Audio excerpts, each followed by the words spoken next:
Welcome back. Today we are going to talk about the decline of masculinity and why it's a problem. Stay tuned.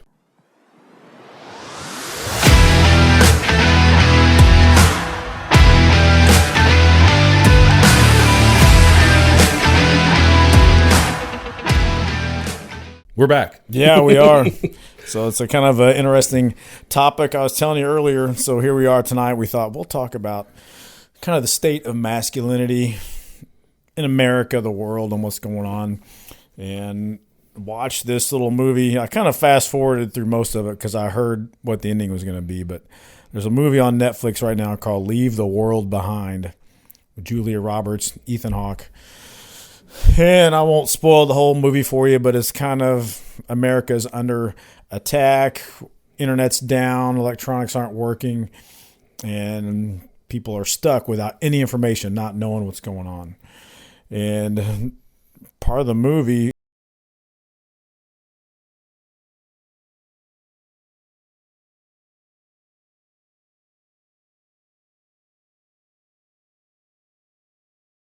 he's not making decisions. He's not taking charge. Julia Roberts is in charge of everything, protecting her family, making decisions. Where are we going to go? What are we going to do? And he's just kind of stringing along. And the whole time I'm watching this movie, I'm thinking, man, it's got to stink to be a dude that has no idea what to do, how to do it. And even there's a line in the movie where he says, I'm helpless. I can't do anything without my cell phone or GPS. And it's just it's a very sad state for people like that. I feel sorry for people in that situation. And I don't know what's leading guys to that. It's a cultural thing. It's got to be partly where it's just people grow up and, they live in a city and they never have to think about doing anything. And all you got to do is get on Google to figure something out. You're always, everything, the internet, the phone is your crutch. It props you up to be able to do things in life. And you never have to, I get so upset on a road trip, traveling with people, and somebody's like, oh, I got it on GPS, just follow me. Like, man, I got to, at the very least, I might pull something up on my phone, but I want to see the map. I want to see the road. Yep. I want to see what it looks like so I know where we're headed, where we're going. Any issues that might come up. I hate just relying on anything else where I haven't made it to where I know what's going on.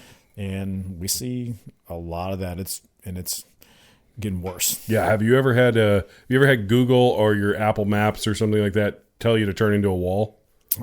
Well, here's the thing.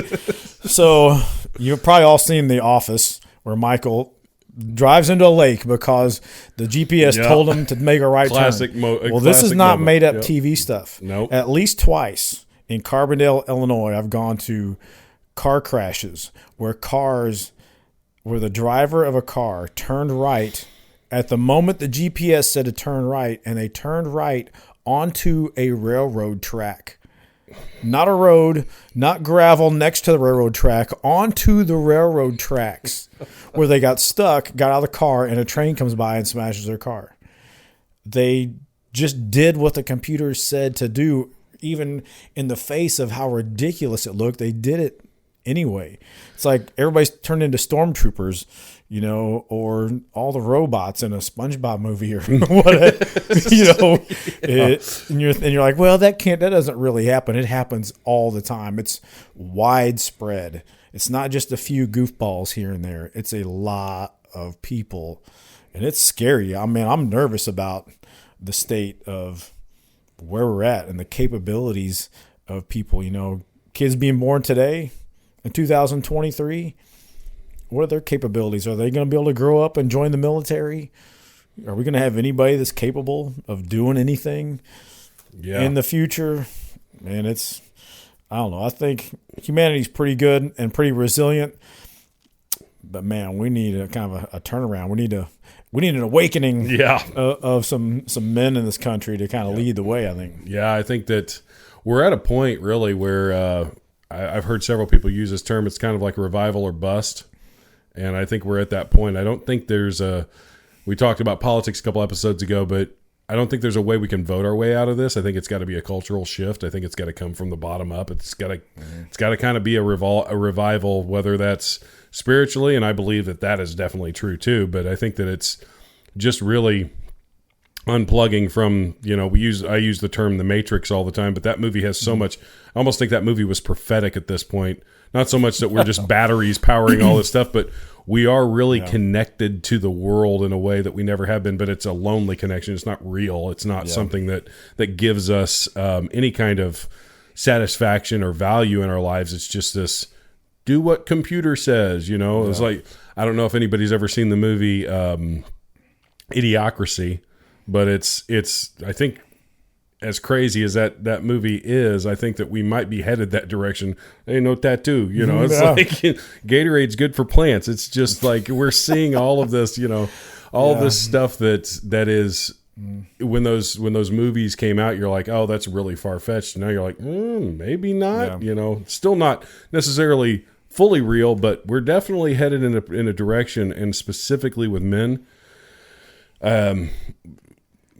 Men today, and young men specifically, they're not engaged in things that historically we've always been engaged in. And even like, and this is kind of a hot button issue, but even like they said that this generation of young people is having sex less than any generation in American history. And it's like, even the drive of testosterone to go out and pursue something. Well, that's the end of the world right there. Yeah. People stop doing that. Well, I mean, you look and we talk about birth rates. We're actually in this country at a negative birth rate, and a lot of the civilized world is negative birth rate just because, I don't know, we live in this. Does that mean babies are going back into backwards? No, negative birth rate is like below replacement level. So one of the things that you see when a society starts, and Japan has actually had this issue for a lot longer than we have. We just turned this way, I think, less than a decade ago, where we went to a negative. We've been right at replacement, and then we went to a negative.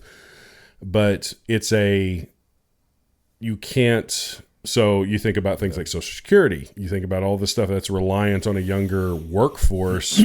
So all of those systems are going to start to crumble over time because there's not support for them. And you don't see, societies will start to crumble in that world because we just don't have a younger generation to support, because the future of a country is the younger generation. The future of a church is a younger generation. So, yeah, man, that's so interesting. And kind of what we want to get out of this show is, we don't want anybody to think that we somehow got it all figured out and we're better than anybody, but we do want to be an example. We do want to motivate people to think about being the best man you could possibly be. Mm-hmm. How can I do that?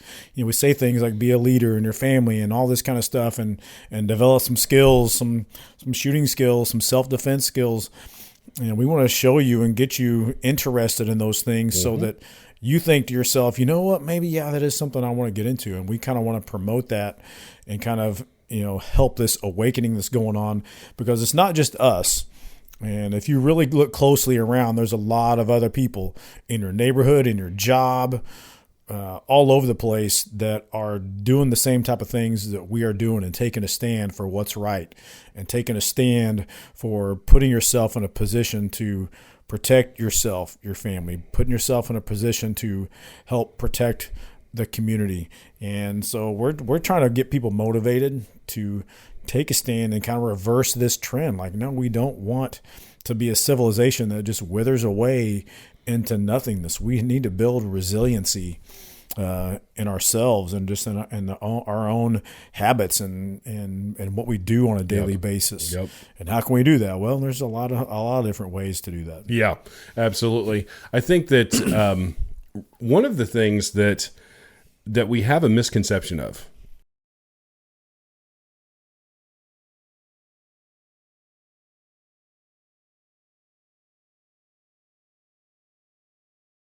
just spoke softly and did all this stuff, and that's not at all the picture that the Bible paints at all. He was one of the most he was the most controversial figure of the time. Like, he was speaking truth to people that were very much set in their ways and very much in a powerful position. And also, he had moments of actual violence, which is, a lot of people don't know this, but this is why it's important to read all four Gospels, all four tellings of the story of Jesus, is because they're different perspectives. You can read all four of them, and if you just read 3 of the temple where he turned over the money changers, if you just read 3 and exclude the Gospel of John, it actually tells a story of like where you're just, he just went over and turned a couple tables over and all that stuff and got a little angry, but no big deal. No, actually, that story, when you read John, he actually went out and fashioned a whip and came back and literally was beating people and driving them out of the temple. Mm-hmm.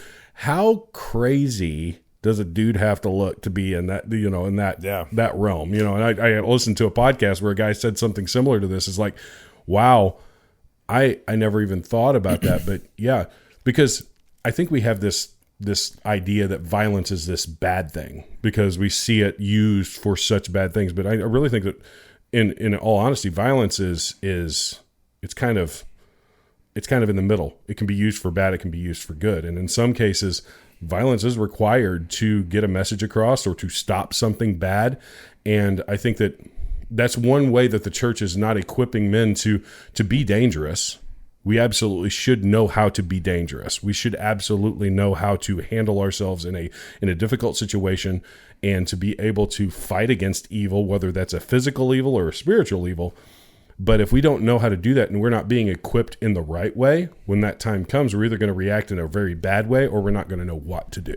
Yeah. So, the cool thing about what you talked about kind of the image of Jesus on the earth and who he was and what he stood for, I think it's been commercialized. Absolutely. Jesus is sitting around, with a bunch of flowers hanging off of him with some soft music playing. He's a hippie. Yeah, exactly. That's really the picture that has been painted.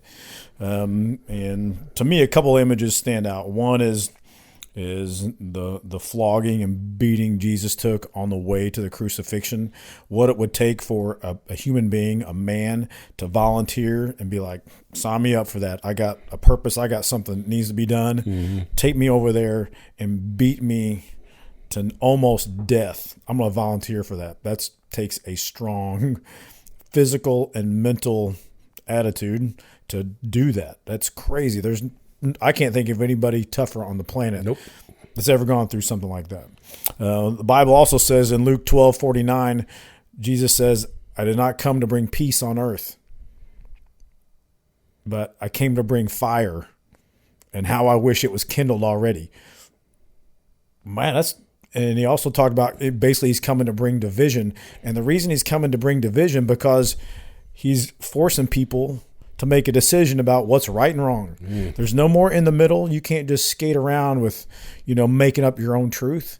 There's what's the truth and there's what's not. Mm-hmm. And you're going to be on one side of that. And there's the division. We can't just be this melting pot of everybody is the same and everything's okay. And your truth is your truth and mine's mine and everything will be fine. That's not really why Jesus came here.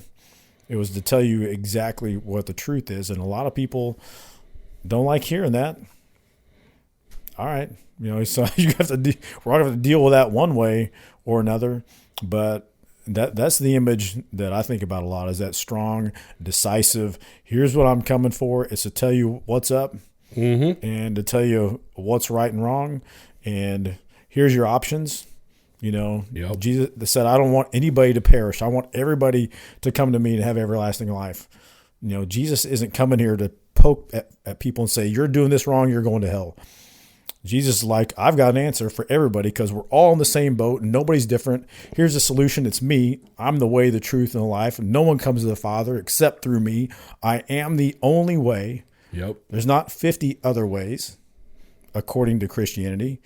And so everybody's got to make a decision. Yep. And in life, I think, we all need to not be afraid to make the right decisions. And we can still do that peacefully and lovingly and not making fun of people.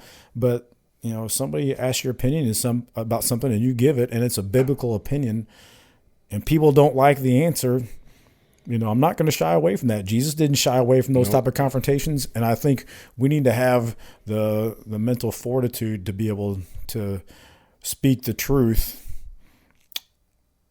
not forcefully, but just confidently. Mm-hmm. And, other people are going to have to deal with that if they need to. Yeah, absolutely. There is something that I think the church has been doing recently, and I think it's been a detriment, is that we have conflated niceness with love.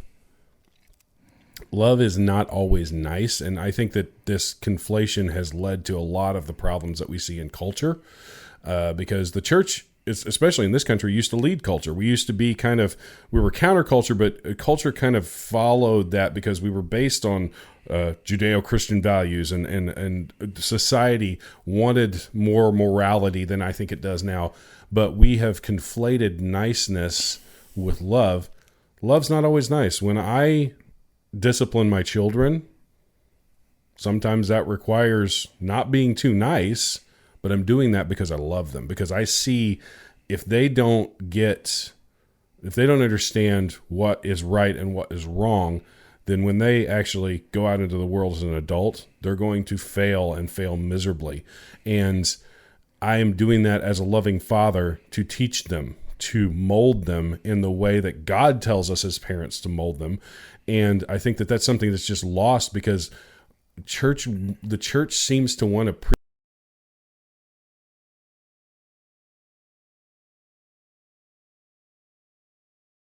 and singing and hugging each other and all that stuff, and that's not always. That's love. why we don't shy away from doing the firearms content and the range stuff and shooting and all that.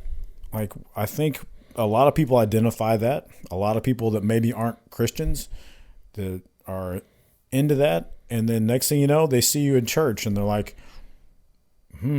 wow, I haven't seen too much of this before. Like, if these guys that are doing all this rough and tumble stuff and running around and shooting guns and all this outdoor stuff, if those people are in church, maybe I might be able to go because, like I said, when I was growing up, I thought church, there was like the churchy thing, and it was not really geared towards my attitude necessarily, and I didn't feel like a comfortable fit because I didn't see anybody that seemed like me.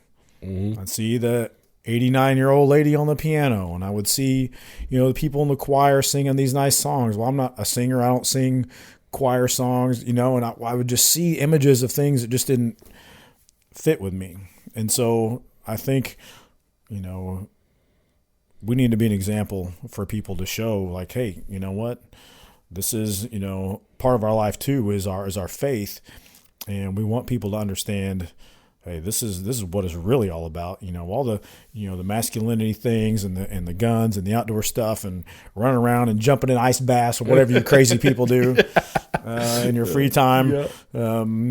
We want people to connect. We want guys, strong leadership dudes to stand up and be like, you know what? I think I've been thinking about this, and now I'm seeing these guys involved in all this. I think maybe, it might be something I need to think about doing as well. And maybe I'm not going to shy away from this because, hey, I'm seeing people, like me doing the same stuff. So that's a big part of what we're trying to do. Yeah, I think that one of the molds that we get into in church and in ministry stuff is that we equate what appeals to men to what appeals to women, and men's ministry in the church is just women's ministry repackaged, and we get this, so we have a pancake breakfast, which hey, I love pancakes just as much as the next guy. Who doesn't? But we've got this whole thing of like, let's just get guys in and talk about our feelings and talk about what's going on in us emotionally, and it's like you're going to get 10 guys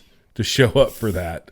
And they're all probably going to be old dudes that, and you're not going to have any of this. That's tough in a group. Now, yes. One-on-one, you get a buddy together at lunch. Yep. You talk about a lot of stuff. Yeah. You can dig deep into all kinds of issues. In a group of 15 people, in a room, I'm not saying jack squat about what I got going on personally or whatever. So it ends up being hey, how'd the Cowboys do last weekend? Yep. And it's just, you have some cookies and some punch, and and you shake hands with a couple people, and it doesn't really, turn out to be a whole lot. And you're like, well, what am I going to do that for? Yeah, Like, because women connect on emotional first before they're going to get to any kind of action. Men connect on action first before they're going to get to anything emotional. So you have to have a rapport in a relationship and have experienced some things, even if it's just something small. Mm-hmm. I believe that an experience with men is going to speak more than just getting out there and be like, hey, how you feeling, Dave? Are you okay? How are your emotions right now? And it's like, no, that kind of almost gave me like the heebie-jeebies just saying it. Yeah. So I'm always like, I feel a little frustrated sometimes because you see so many issues out there in the world, whether it's just people always on their phones and not being leaders in their family. It's like, how do we fix, how's that change? How do we fix that? Where, we can't take everybody's cell phones away and we can't shut off the internet. And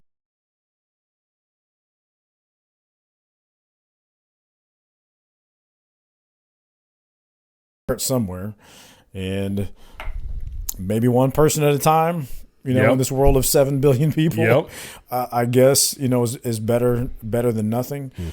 But we'd really want people to kind of jump on this bandwagon of leadership and being the leader. Then it starts at home in your family and goes out from there, and being involved from there more with your faith, and not being afraid to jump out and be like, man, I really need, God directing my life. We see so many people having struggles, I think, because there's like a void in their brain and their soul. Like they're kind of wandering through life.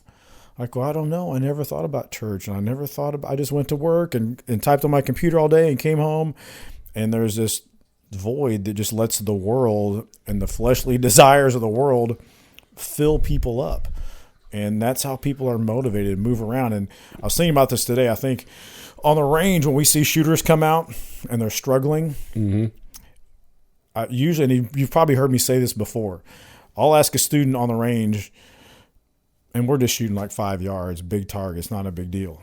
And I'll ask them, what are you thinking about when you're pressing the trigger? And here's the answer. Nothing. I was just hoping I hit the target. I just hoped everything worked. So that's a problem. That's a big problem, because if you're not thinking about anything specific, like there's no plan to your action with that machine, it's not going to work for you. And it's not going to work not because the machine doesn't work. It's not going to work because mentally you're not specifically thinking of how to work it. And so I'm thinking, well, what about in life? Instead of just wandering around like zombies, just soaking in all of this information from the world, the news, TV, internet, Instagram, all this stuff, instead of just that, how about we fill ourselves first with faith, the Bible, God, fill ourselves with that, and then be very specific in our intent of what we're going to do. Like, here's what I need to do today to not suck. Let me see if I can get up on time. Let's start the day right if possible. Let me try to do that. What else can I do? Let me read the Bible for 5 minutes. That's it. 5 minutes.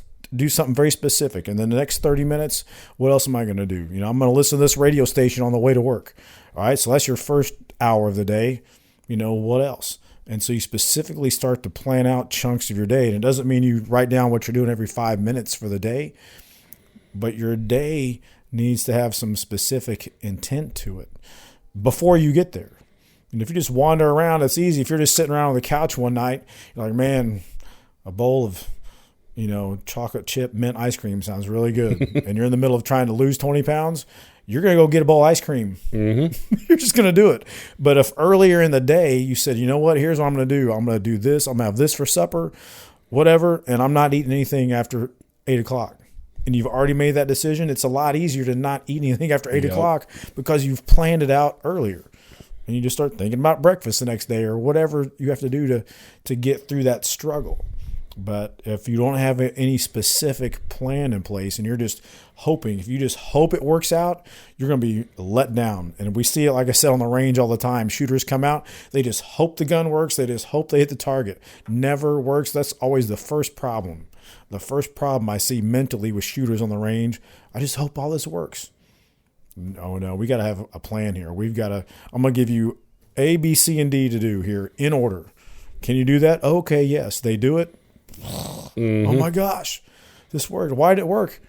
Because you just gave yourself a little plan. It took you 3 seconds to figure out, and you did those things, and it worked. So, and like I said, I'm not the bastion of being focused and having a plan for my entire day and having everything worked out. But I do kind of know the formula, mm-hmm. and I know the things that lead us to be successful. And we all need help. We need encouragement. Have buddies, have friends that can encourage you. You can talk to. Hey man, how's it going today? Those type of things. And so I think those are some small things we can do to help guiding us in the right direction, so we can be an example to our family, our coworkers, our friends.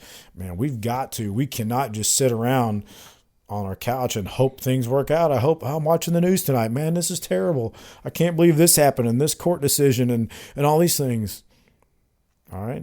So what are we going to do? Just sit around? Might not be able to solve all the world's problems, but you can solve the problems around you. Yep. And then John solves the problems around him. And then the next 5,000 dudes fix the problems in their lives. And pretty soon we've got, kind of this awakening, and this movement is really snowballing big time. Yep. I completely agree with that. There's a next step, I think, of identifying our weaknesses.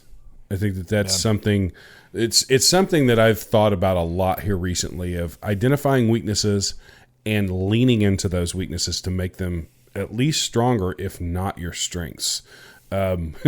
You could use an example in the Bible of Moses. He was horrible of speaking. He was not able to lead and speak, and God was able to use him in that he didn't shy away from it. Instead, he leaned into it. He leaned into leadership, even though he thought that his speech was going to hold him back. And God provided. He used his brother. He did all of this thing, and he led the children of Israel through the darkest time that they had went through.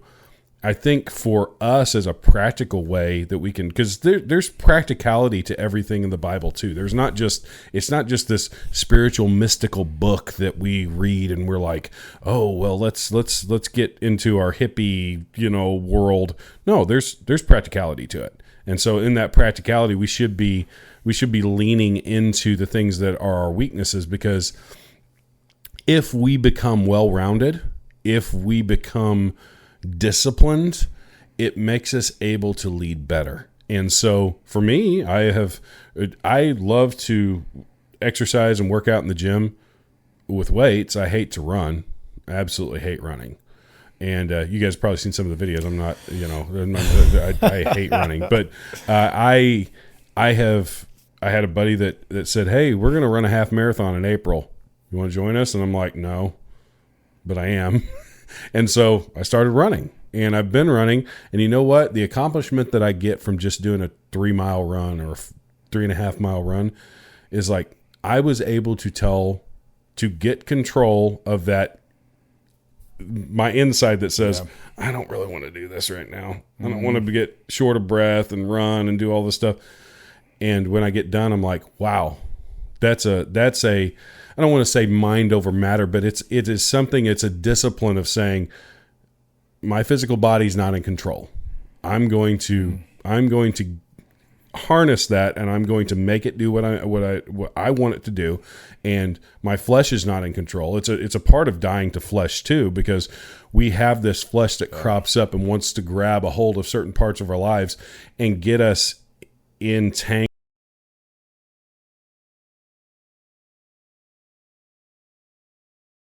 Pursue discipline. Jordan Peterson's 12 Rules for Life, one of the best books I've read in my life. Really, I would say it's probably a top 20 book I've read in my life. What's the first thing that he says? Make your bed. Mm-hmm. Practical. But you know what? You get up every morning and you make your bed. That's the first thing you do. You are disciplining yourself to do something that is positive to start off. And Jocko Willink does this. He gets up, he takes a picture of his watch every morning, 4:30 in the morning. And he said, that's the first battle that I win every day. Yeah, you know and what? I think that's the mindset we should have as Christian men too. I'm calling BS on Jocko right now because he used to take pictures of his watch at like 4:30. Now he's taking pictures of his watch at like midnight. I don't know when the guy sleeps or goes to bed. I don't think that's morning for him. I think he goes to bed at like noon and gets up at 8 p.m. So like 4:30 is really like 7 p.m. for us. I think he's full of it. I don't trust the guy anymore. I think somebody needs to follow him around, man, because this is not. I'm confused. I want to see some videos of you getting out of bed. You set up a motion camera. Yeah. So whether you make in your bed, whatever, accomplish something. So whether you get up and make your bed, or you read your Bible for 5 minutes, or you wash the dishes in the sink for 2 minutes in the morning, do anything to accomplish something. People say you start your day like with a win already because you got something accomplished other than just brushing your teeth and putting deodorant on. That's, we got to go a little bit beyond that. Yeah. And so one of the things I've been trying to do for quite a while in my morning routine is when I get up, almost the first thing I'll do is sit down, and I've got a devotional I read every morning. It's from a guy named Scotty Black, and it's called Way of Warrior, not Way of the Warrior. If you just Google Way of Warrior, he's got a blog daily. It's about a 5-minute, there's a Bible verse, talks about it, and it takes, 5 minutes. I read that, I share it, I send that to my wife. I usually send it to my kids. And sometimes my best friend, John. It's good stuff. It's a good way to start the day heading yourself in the right direction. Your day's not going to be perfect. We're all going to have screw-ups, but at least if we're moving in the right direction, that's the basic goal right there. So do what you can in the mornings to set the tone.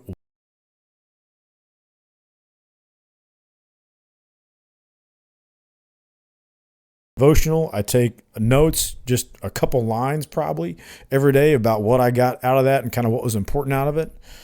And man, it's like you hit the ground running. Like this day is starting off good, and try to get that done every day. So sometimes it's daunting to think, well, am I going to read my Bible every day? And you open up your Bible and you're like mind blown because you don't know where to start or what this person's talking about or what the context is. And so it's like you're trying to run with concrete blocks attached to your feet. Like it's hard to get going. So take it in small chunks. Back to a range analogy here. When you're talking about your faith, do these little micro drills if you have to. So instead of learning all at once how to shoot a handgun, we're just taking baby steps. We're learning how to hold a gun. Like we're not even talking about shooting it yet. We'll spend all day long about how to hold on to it. Mm-hmm. We'll spend a long time about how do you just take it out of a holster. Basic things, like very, very small steps. So you break your training and your practice down into very small drills, micro drills, very small parts of the big part. Same way with our faith. Break it down into small parts. Read John 3:16, every morning or whatever, just to where it's a win. You feel good about it. It keeps you interested and motivated and moving in the right direction. And you're in your journey, you'll move to bigger things and more than just, the milk of the beginning, of your faith journey and on to more solid food, as they say. But, get whatever small win you can to start your day it's a big deal. Yep. We have this thing also that you mentioned milk and meat. I feel like the church doesn't get anywhere past really the milk a lot of times, and we have this constant regurgitation of just the simple things. But I think that as we progress, so our faith is not based on our works. Absolutely. Our salvation is not based on our works. It is based off of what Jesus did for us to save us from our wretched depravity of without him, we are depraved monsters. And you want to see how crazy these things get. Look at it. You use the example of a prison, a godless society that is just chaos and its own rules, but it's depravity and it's just broken, just people doing whatever they want within those walls. That's where we would be without Christ. But we know that works don't define our faith. They don't save us. But the Bible also says faith without works is dead. So there is something too. I think that what we do in the church a lot of times is that we get that cart before the horse, and we don't want to get the cart before the horse. So we just say, well, works isn't what defines our faith. But really, after salvation, you should see reflection. that. It's a reflection of your faith. It should be something that we see. We should see progression. We should see those little chunks of faith, and it's a journey. So it's a constant building on top of what you've learned. Are you going to fail? Yep, absolutely. You're going to fail 100%. I haven't seen anybody that's come to Christianity that hasn't failed. But it's that, it doesn't look like a straight line up and to the right, as to borrow our pastor's analogy of that, but it's more of, it's not a straight line. It's more of looks like a mountain. We're climbing steadily towards that peak, but we're not, we should be progressing. We should see those works start to the fruit. Jesus cursed the fig tree when he came to it, and it had leaves on it. It was fully in bloom, and there was no fruit on it. He cursed it because it was fake. It wasn't doing what it was supposed to do. And I think that if you've got the outward appearance of faith, but you have no substance to it, then you're basically that fig tree. Yeah, big time. I've been thinking a lot lately about church and kind of the purpose behind it. Like what, of the whole, it's really not just that hour and a half on Sunday. That shouldn't really define your faith. It's the rest of your week. How you treat people. Are you respectful? Do you treat people nice? Do you, offer your time and energy to help, people that maybe can't help themselves? What are you doing throughout the week? That's really the foundation. But in church, I just get the gut feeling sometimes that pastors are frustrated because pastors have gone probably to seminary. They've gone to school and college to learn. They've got so much information and knowledge that they want to pass on, like in their brains, man, like, look what I figured out about this passage or this thing. And they want to teach that. And sometimes the recipients are not ready. They're not ready for that type of thing in that setting. So even though we just talked about we need to move on to kind of more mature things, sometimes I think in church people get overwhelmed with trying to be taught some big theological things sometimes. I hate to even I'm not trying to put down what pastors are preaching in church, but I think honestly what most people in church, they want to hear more personal things. They want to hear, like when Kerry Martin comes to church and talks about, his story, his coaching story and how things worked out in his faith, people are just glued. Like they cannot stop listening, and it motivates people like, man, if he did that, maybe I can do that too.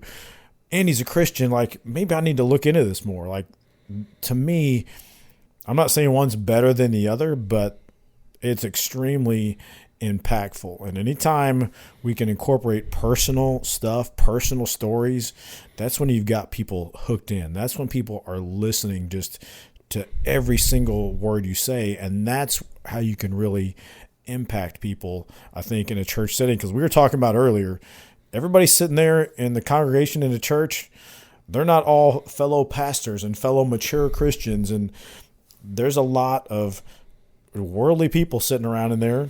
God bless them, they're in church. They have no idea what you're talking about and might not care less, and they're worried about, is Chick-fil-A open yet? And not on Sunday. And how do I get there in a hurry? Sorry, Chipotle, whatever the newest restaurant in Marion, Illinois is. But yeah, I just think, pastors that they've got a tough time leading and teaching and what they're going to talk about. And I'm impressed with the job they do. I'm impressed with Michael and the people at Cornerstone for sure, because they do a very good job. Yep. But it's a complicated job too. And I really feel, I will say this just personally. I've always, I've gone to a few different churches over the last 10 or 20 years. I've always resisted being involved in groups like a men's group or name the group in the church, because here's what happens in every single group. Certain people get involved, like, hey, yeah, I'll help out with this ministry, you name it. And they really want to be close to the pastor because he's a really cool guy, or they want to be close to somebody else. And they get involved. The next thing you know, the people in charge, the pastor or whoever, overlooks you and says, no, I need this person over here to be in charge of helping us out. And all of a sudden, my feelings get hurt. Or not personally, because it hasn't happened to me, but I see it all the time where people like, oh, well, what about me? I've been working so hard, and I wish they liked me more, and I wished, they hadn't hurt my feelings. And that's really not the pastor's job. Is not to be your best friend. It's not to be, as much as everybody wants to, everybody has this desire to be needed. Me, you, everybody has, like, I want to feel like I'm needed. And when sometimes you get involved and you get that, like, oh man, they need me. And the second they don't, or somebody else gets involved, sometimes people's feelings get hurt, and it's always somebody's fault. So, I used to shy away from trying to be too involved because I didn't want to get sucked into those type of weird relationships sometimes. So if that's you, then somehow you need to be involved in some other way. You need to be involved, either it's your giving, it's, with something else, you name it.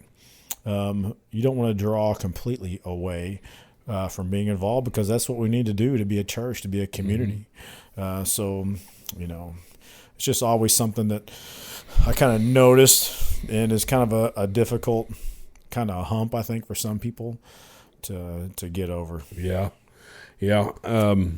I think that's definitely an issue for sure with people, getting their feelings involved in that. And I think that to a certain extent, people get passionate about stuff. So they take it more personally. And really the goal of church and the goal of us as Christians should be to share the gospel, to, that's the number one. And so however that happens, God is not concerned with a light show or, or a fancy music production or even a perfectly performed sermon.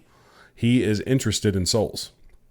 And so that is, I think that we get this in for men. I'll bring it back to masculinity as our topic. I think men have this propensity. I've said this before, and it's no less true. We have a propensity for passivity. We have this way of checking out if don't feel like we're needed. I think that's very prevalent with men. If we don't feel like we're needed, everything's taken care of. I don't have to worry about it. But men who are engaged will change lives. They will actually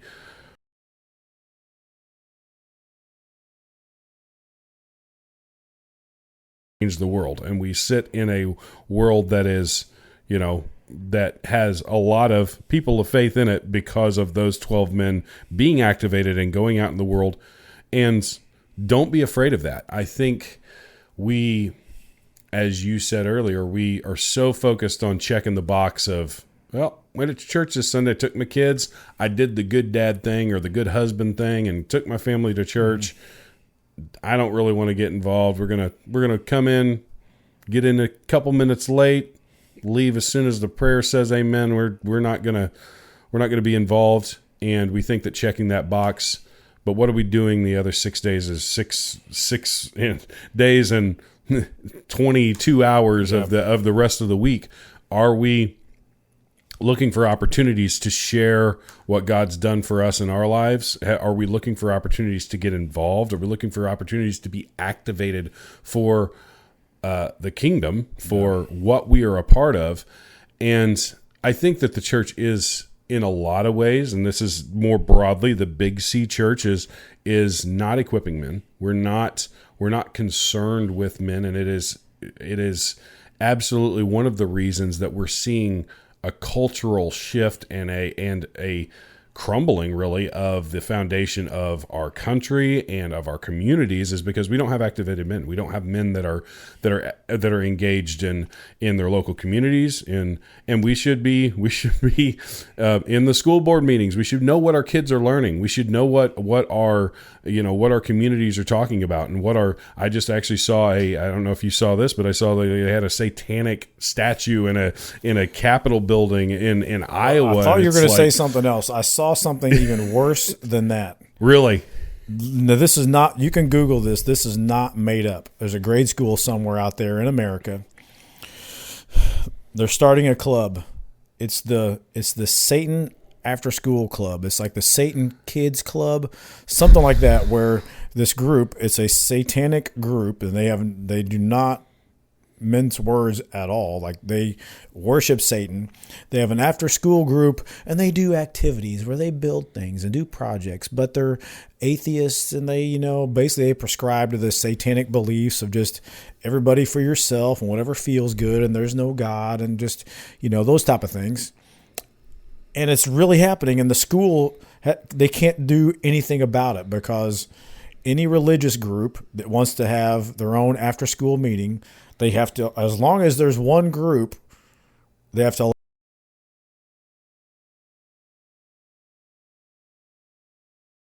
kids.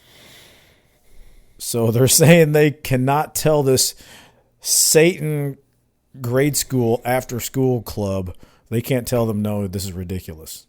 That's the clown show world we are living in, that a school, a government cannot tell the Satan worshipers, no, you cannot come start a Satan club with my fourth graders. What is going on? Who are we to just stand back and not say anything? Yep. We have to stand up and say that is ridiculous. And we're in control here, not the Satan club people. And the heck with you. You're not coming here to have a club. Yeah. And sue us and do whatever you want to do. It's not happening. Somebody has to take a stand. If you don't stand for something, you will fall for anything, and you'll just be overrun by all the most ridiculous stuff. And this is one of the most ridiculous things I've heard in a long time, that this kind of stuff is happening, and it's just, well, there's nothing we can do about it. Yeah, there is. Yeah, absolutely. I'm going to quote one of my favorite.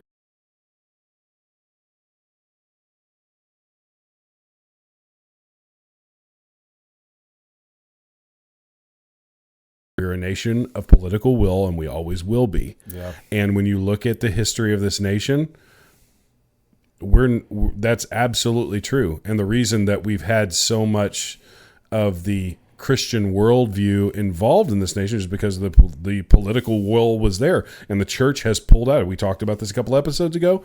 The church has pulled out of that altogether because it's messy and it's ugly and all this stuff. And I don't think that that's really what we should be prescribing. We should be actually speaking out about some of these things. We should not necessarily that we should be all politicians. I'm not saying that at all. I don't think that that's really what God calls us to do. But speaking truth, right. Absolutely, God calls us to do that. And speaking truth in love, what we said earlier, love is not always nice. It's kind. Kind and nice are two completely different words. Look them up. Different definitions completely. And we have kind of conflated all of this stuff to where we think, oh, we really shouldn't speak out against this stuff. We shouldn't go out and speak truth because that could be offensive to people. No, we should be offensive. If the truth is offensive, then we should be offensive. Don't apologize for that. That's not something we should feel bad about. We are called to speak truth, and when we speak the word of God, it says it's sharper than a two-edged sword. It's going to pierce, and people are going to do one of two things. They're going to get really mad at you, and that's just conviction in a lot of ways, or they're going to repent, and they're going to turn. And we can't church up the gospel. I mean, we can't just package it. I get really frustrated with the church and once again, talking the Big C church, not all churches are like this. Let me preface this statement with this is, I don't think that the church overall is bad, but I think that we've fallen asleep at the wheel in a lot of ways. We've gotten this whole production of church where we shuffle them in, shuffle them out, and we lose some of the community of what's really supposed to be going on. The church didn't start out in a big building. We were in an old Walmart building. We have this giant church. It's a very nice facility, and we have a lot of really good things that go on there. We have the ability to do things that a home church can't do. But the church started in homes. It started these little groups of people that were meeting in their homes, and it didn't start as a corporatized thing. And if we're speaking truth, if we are going out and we're doing that, we're not gonna necessarily always make friends. In fact,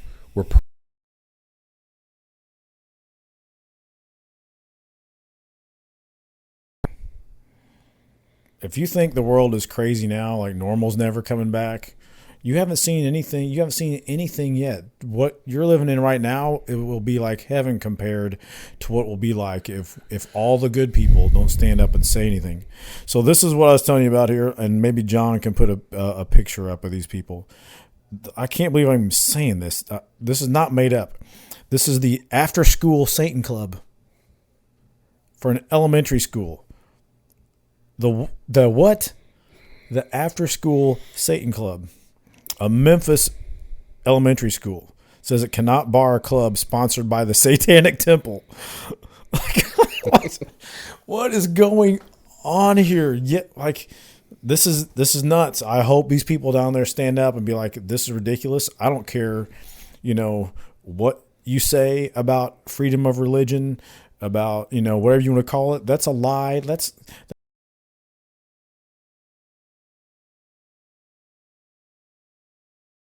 your way into some school just because you say we can't sue you or we can't force you. It's like all these atheists that file lawsuits, about a prayer group at school or a coach saying a prayer of the football team. They don't care. They don't care about they don't have a religion. It's just suing because they think they can. And and so here we are today. We're stuck with dealing with craziness like this, and we'd better voice our opinion. And that's why to some extent, you've got to be informed about what's going on. If you just tell yourself, well, I don't like watching the news, it's all negative. And so you never watch the news and you never look at any, whether it's a newspaper or news feed on your phone. If you never watch that stuff and don't know what's going on, you're not going to know what's going on. And, we got to, somehow stay on top of this stuff enough to where we can raise a voice. We can, send money to whatever, organization out there that believes the way you do so that other people can be your voice, whatever it is. But we really need to be paying attention to what's going on out there so that either us or somebody else in our place can take a stand for us. Yep. See, and here's the analogy that I would use is if you're involved in a war, which we are, this is spiritual warfare. And behind this is forces of darkness and forces of light. If you're involved in a war and one side just lays down its arms and the other side decides not to stop fighting, what do you think is going to happen? The side that laid down its arms is going to be wiped out. And if we lay down on a fight and we don't engage, then one of these days we're going to wake up and they're taking my kids away because I'm trying to teach them about Jesus. And you think I am crazy for saying that, but that's the actual end game. That's what they want to do.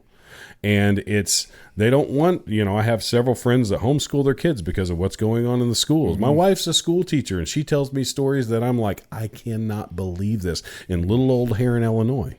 I can't believe that this is, if we would have, what do you think would have happened 20 years ago? Just 20 years ago, if you saw the same kind of crap that you're seeing in the news of, people stripping in front of school kids and having story hours with people dressed in lingerie and fake prosthetic, sex organs on them. What do you think would have happened? I know what would have happened. There'd have been a bunch of dads in that school, like, nope, we're not doing this. Try this in a small town. Yeah.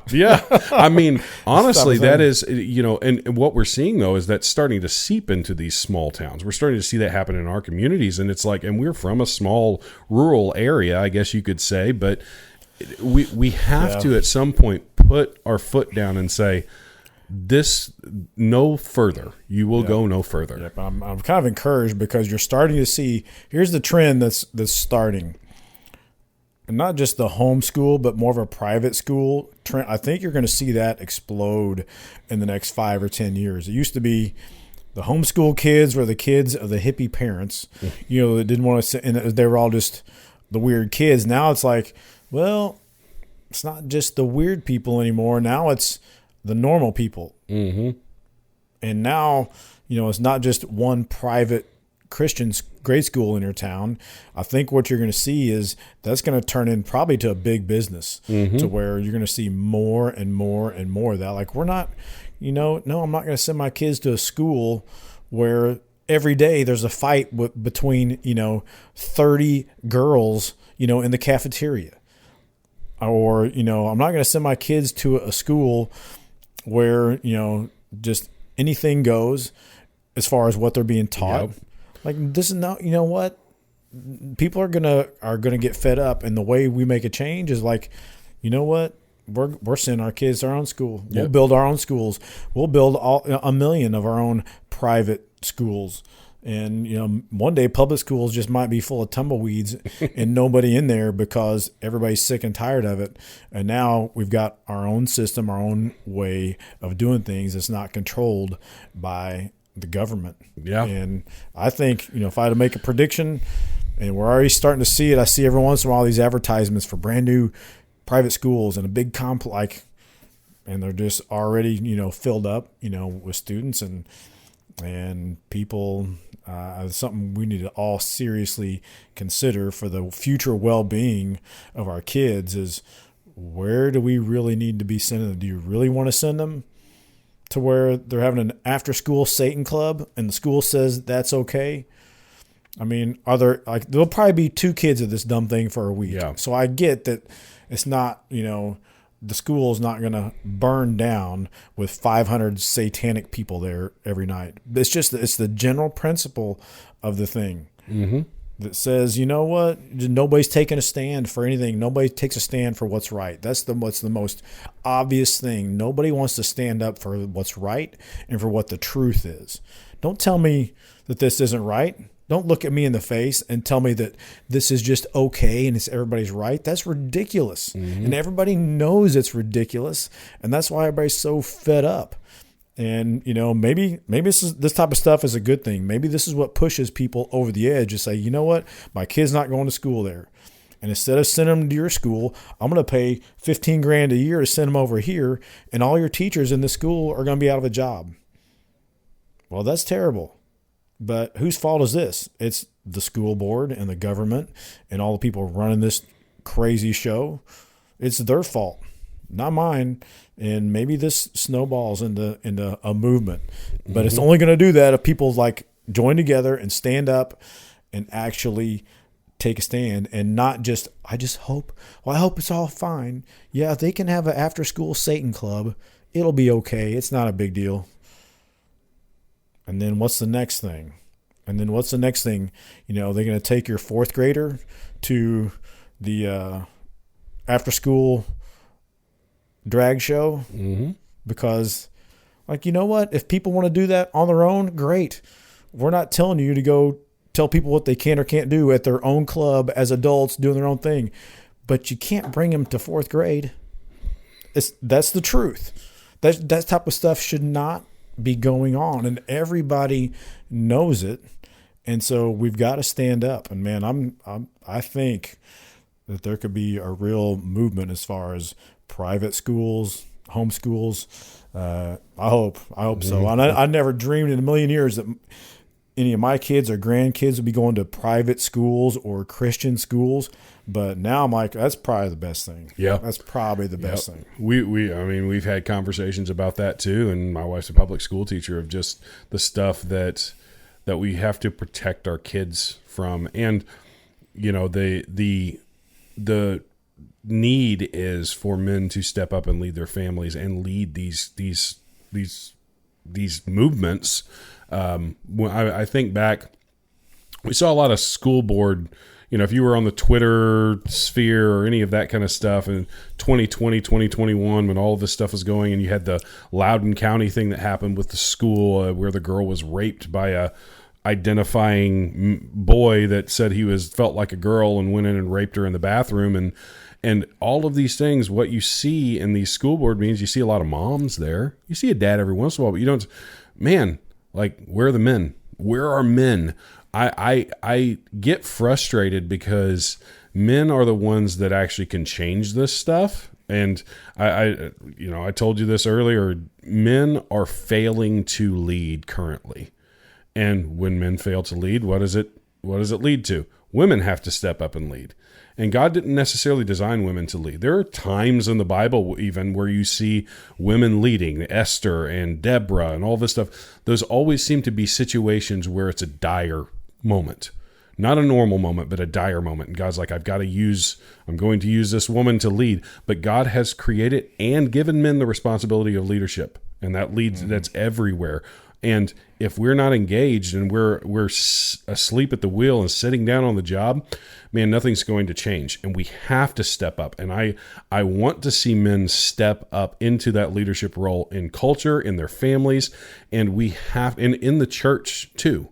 We should be leading the way. We should be leading the charge. We should be inspiring men to follow the lead, and that's not happening. So what's the problem?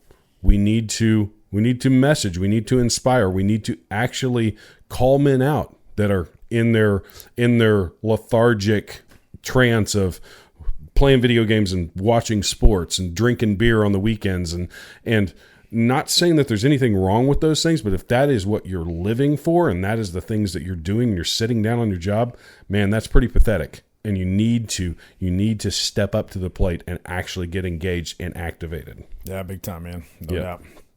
So I think that we kind of we covered a lot of things, but I think that one of the things that we want to drive home, and that's what this podcast is about. It's what this whole righteous savages thing is we want to build brotherhoods. We want, and that's not necessarily just here in Southern Illinois. That's everywhere, wherever we're reaching out. We got people from all over the United States listening to this podcast. Start something. Like, find some like-minded men and start something. Start a group, getting together, talking about things, training together, doing things, activities together. Go to the gym together, but use your time to look at how you can change your sphere of influence, what you can change in your world. Because if we just sit down and we look at what they're doing in DC today and what law they're passing, all that stuff, it's easy to get overwhelmed. What can you change in your life today that's going to affect you long term, that's going to change and it's going to discipline you to be a better, well-rounded man and a leader in your home, a leader in your community and your church?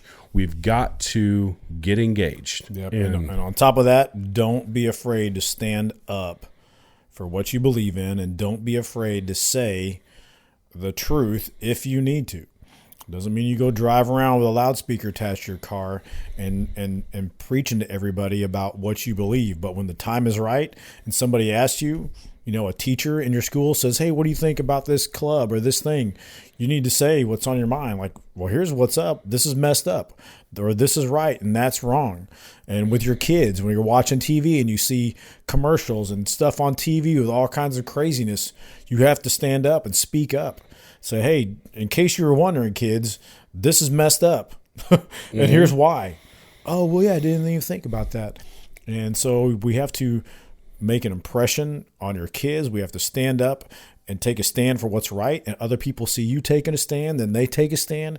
And pretty soon we're not the minority. All of a sudden we are the majority. We're the ones in a position that can change things and make decisions and not get run over by the ridiculousness of what's going on. So don't be afraid to stand up for what's right and what the truth is. Yeah. So there is an analogy. I think that there's a lot of analogies about this, but it only takes a small percentage. And actually, this was a Soviet guy from the Soviet Union who's in the United States. He talked about the culture and how they can change a culture in a generation. And it only takes, I think he said something like 3 or 5% to change a culture. Well, if we are looking at that in the opposite way, it only takes 3 or 5% of activated Christian, God-fearing, masculine men to actually change a culture. So if we're seeing culture change, that means that we've got a hilariously low amount of men activated. Yeah. So let's get in there and let's get in the fight. I know that we're not supposed to say as Christians, get in the fight, because that's a bad word, but we are engaged in a war. We are engaged in a war, and we're a participant in the war, whether we're active or not. Yeah. So get active and be confident. Be confident in what your hope is. As Christians, our hope is that Jesus came here, died for our sins, saved us by grace, which is going to give us eternal life. That's our hope. That's the foundation, what everything is based on. And once you have confidence in that, if God's for you, who can be against you? We see on the range, here we go back to the range again, confidence is a big thing when it comes to people's performance. If you go up to 1 yard away from a target, people are very confident and they shoot very well from 1 yard. And it's not just because you're so close. We back up to 15 yards, people start to freak out. They waver. They're not confident. They think they're not as good anymore. And it's not, the gun's just as accurate at 1 yard as it is at 15 yards. The gun isn't changing a whole lot. It's all about your mindset. So you got to be confident. You got to have hope. I think it was the devotional I read from this morning or maybe yesterday, where they gave the story of a guy that was in the hospital, had a terminal illness, and the doctor came in and said, "Hey, sorry, bro, but it looks like you've only got 2 weeks to live. This isn't going to work out so good for you." And so the patient was walking out of the hospital and walked by the front desk, and he told the person at the front desk, it's like, "Man, this doctor was kind of a jerk to me. He told me all this stuff, and he said he took all my hope away." And the guy at the front desk said, "Well, you better find something else to hope in."